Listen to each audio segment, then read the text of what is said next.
I'm really excited about having a chance to make all these stops today.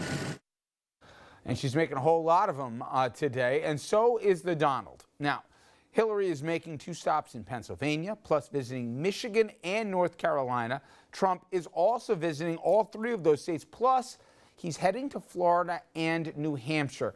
Let's bring in our panel for analysis. Jeannie Zanos, professor of political science at Iona College and also senior advisor at the consulting firm Applied Techonomics. I'm getting so much better, Jeannie. You are so good. Yes, I know. Thank you. It's election day Hooked coming. on phonics. Hooked on phonics. Dominic Carter, political journalist and author, and Andrew Whitman, who you've already met and are senior political correspondent. First, and Andrew will get to the path on how they can get to the magic numbers, but where they chose to go, I think is interesting. But also, Donald Trump has made Minnesota and Michigan traditionally blue states, Rust Belt here.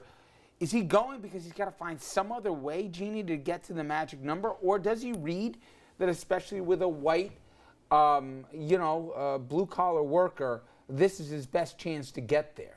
The way that I've been reading this is Donald Trump is doing a Hail Mary pass. I mean, you got to give the guy credit. He has been everywhere over this last weekend. He has an amazing amount of energy, but it is a Hail Mary path, and I think reflective of the fact that his campaign is not as well organized as Hillary Clinton's. You look at what the Clinton team is doing, and people are saying, oh, why go to Michigan? Why go to Pennsylvania? Because these are states where they need to get out the vote for this last day. It's a very strategic operation. So I think hers is very strategic. I think they have those votes counted. I think they feel confident on Clinton's side. And I think Trump is pulling a Hail Mary. I mean, he knows he's got to, he is threading a needle that is so tough to thread. You've got to be incredibly lucky to pull this thing off if you're Donald Trump. And evidence of that, Dominic, I just saw an animated President Obama in New Hampshire with all of 4 electoral votes. This is going to be the last big event. As he said, he'll go to Philadelphia, but he said no one's going to listen to me. They'll listen to Michelle. But my point is, New Hampshire, with the 4 votes, either they're that confident and they want to close any different path that Trump could get to 270, or there's a different kind of math that I don't understand that's going on right now, but they do seem to have their act together with the surrogates and everything else. First option you put forth, they are covering every base to make sure that Trump has no leeway to make his Hail Mary, your word, work. How often does a Hail Mary succeed? Maybe 1% of the time. So it's over. Hillary Clinton is going to win tomorrow by 3 to 4%. Trump put up the good fight.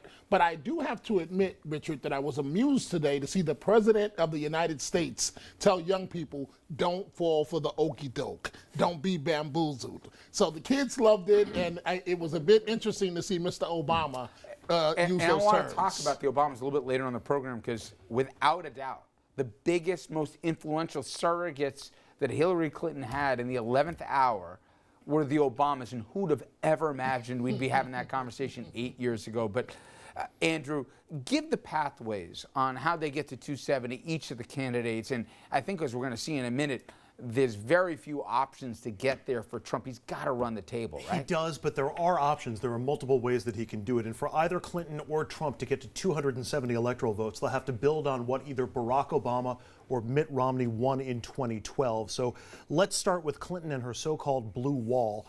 This is Hillary's starting point. It's the Obama 2012 map minus 7 states that are toss-ups right now. The blue states on this map have her at 240 electoral votes, and I'm assuming for these purposes that Clinton wins Pennsylvania.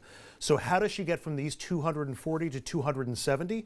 Well, this is one of her easiest routes if the Midwest comes home.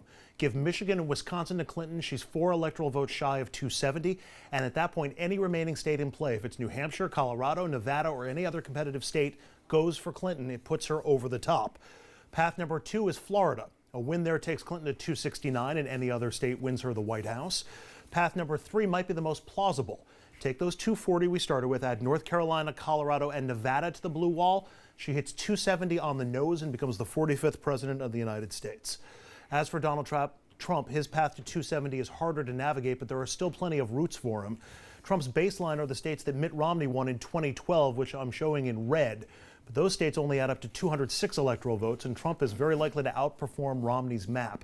And we're including North Carolina here, despite tight polls and some worrisome news for Trump in other places. So let's give Trump credit for the two Midwest states he seems likely to win, Ohio and North Carolina, and he's up to 230, still 40 electoral votes short. From there, Trump's best route numerically, if not necessarily in terms of polls, is through the Midwest, which explains why he's been there so much. If Trump adds Wisconsin, Michigan, and Pennsylvania to that base map, he crosses 270 electoral votes. Trump can also get to 270, adding just two more states. If he can add Florida and Pennsylvania to that earlier map, he wins the White House with 279 electoral votes. Finally, if we take his base map, then give him Florida, New Hampshire, and Nevada, he gets right up to 269 electoral votes, but he would still need one more vote from somewhere, even the one congressional district vote in Maine, to put him over the top. All right.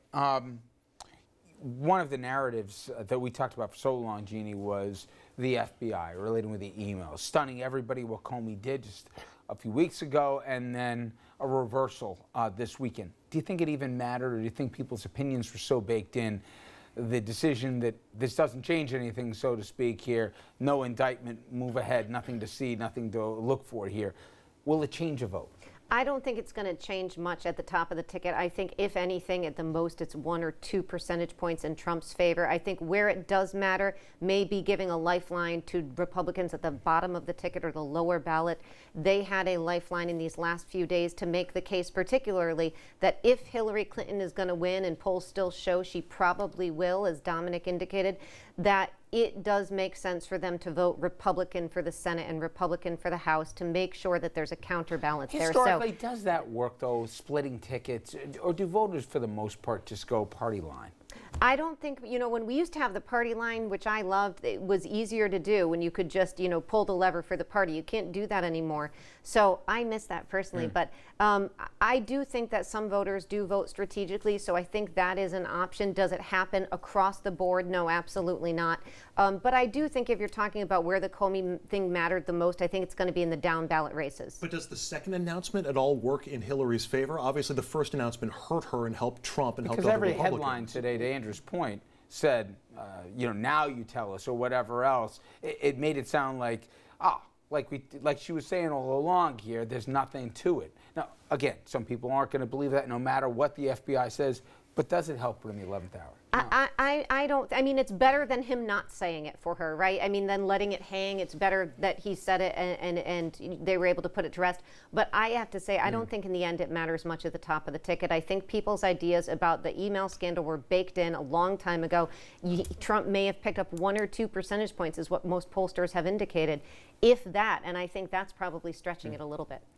Dom, as Andrew mentioned, and also my interview, more people have voted early in Florida than voted altogether 4 years ago. To me, that's a stunning number, the turnout that we're seeing early voting. And we'll talk in the next segment about the different demographics. But tell me what you're looking for tomorrow. What you think will be of particular interest, more than just who wins and who's got the balance of power in the House and the Senate. What are the different things tomorrow that you think are going to be really telling? Well, one, I'm looking to see what happens in Michigan. And the reason being, Jesse Jackson won. Michigan is a funny state sometimes. Jackson won Michigan back in 1988 in the primary, Jesse Jackson, against Michael Dukakis. So we fast forward years later to someone who Jackson had a good relationship with, Bernie Sanders. Sanders wins Michigan in the primary. So it's going to be very interesting to see if Hillary Clinton can hold the fort there, or might Trump be able to steal it with his message of the union jobs leaving and so on. So I'm watching that. I'm also watching for Republican turnout, how high it is in some of the earliest states. I believe Indiana is one of the first states to close. Mm-hmm. It's going to be several things I'm looking at. Florida, if he loses Florida, it's a wrap. I don't see a scenario. Andrew's correct with his assessment. It is possible, but too many dominoes have to fall his way for him to actually become president of the United States. And do you think turnout, what we've seen of the early voting and the absentee numbers, that's going to be reflective of tomorrow voting? Because there's two different schools of thought. One is the most motivated people, obviously they vote early and everything. Some of the people that may have been turned off by this or whatever, just as why bother, or they didn't like the two candidates. Do you think when we do the final tally, forget just the electoral votes, the total turnout tomorrow, we'll say this broke records here. I mean, I people think- got out in numbers like we've never seen. I think we're still going to see big turnout, particularly in contested states tomorrow. My guess is that turnout falls somewhere between 2008 and 2012 levels, probably not reaching all the way to 2008, but maybe clipping 2012. The other thing that I'll be looking at, I mean, in addition, I'm looking at North Carolina, Pennsylvania, and New Hampshire, both on the presidential and the Senate levels, because we might get a tip or an indication early in the night how those states are going on the presidential race based off their Senate races. I'm also going to be looking at Latino turnout overall, because I think we're looking for an all-time high, and I expect that in Latino vote. Will there be enough of an increase in Latino vote to offset what we expect will be a dip in the African-American vote? Maybe.